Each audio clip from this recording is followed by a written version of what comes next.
अगर आप बिल्कुल स्टार्ट अमेरिका का देखते हैं तो वो आइसोलेशनलिस्ट पॉलिसीज़ पे थे कि किसी दूसरे कंट्रीज़ में इंटरफेयर नहीं कर रहे थे। इवन वर्ल्ड वार वन में भी जाके आप देखें लेट इंटरवेंशन हुई है अमेरिका की। इवन वर्ल्ड वार टू में भी देखें बिल्कुल बहुत लेट इंटरवेंशन की है।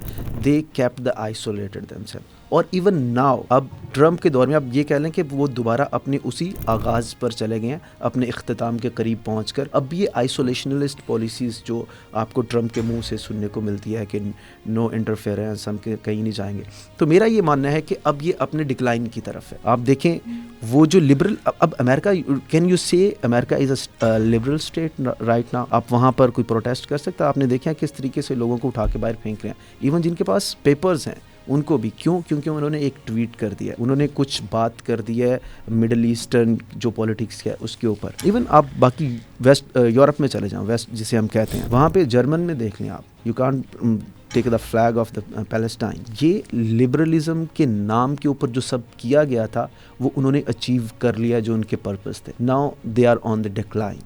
तो अमेरिकन हेजमनी डेफिनेटली आपने देखा कि जब उन्होंने फैसला किया कि हम इराक़ के ऊपर चढ़ दौड़ेंगे कि वेपन ऑफ मैस डिस्ट्रक्शन है, किसी ने नहीं पूछा कहाँ पर है, किसी ने प्रूफ नहीं मांगा, सब खामोशी से बैठे रहे, जो उनके अलाए थे उनके साथ गए, उन्होंने जो दिल में आया किया, किसी ने रेजिस्टेंस नहीं दिखाई। फिर अफ़गानिस्तान में आए, यहाँ पर उन्होंने जो तहबाला करना था वो किया, किसी ने रेजिस्टेंस नहीं दिखाया। But then the time came, even the Pakistan ने कह दिया उन्हें कि भाई अफ़गानिस्तान में जो होना था बहुत हो गया, अब यहाँ से आप निकलें। Russia stood up, they said कि भाई इस रीजन में आप और ख़राबी ना करें।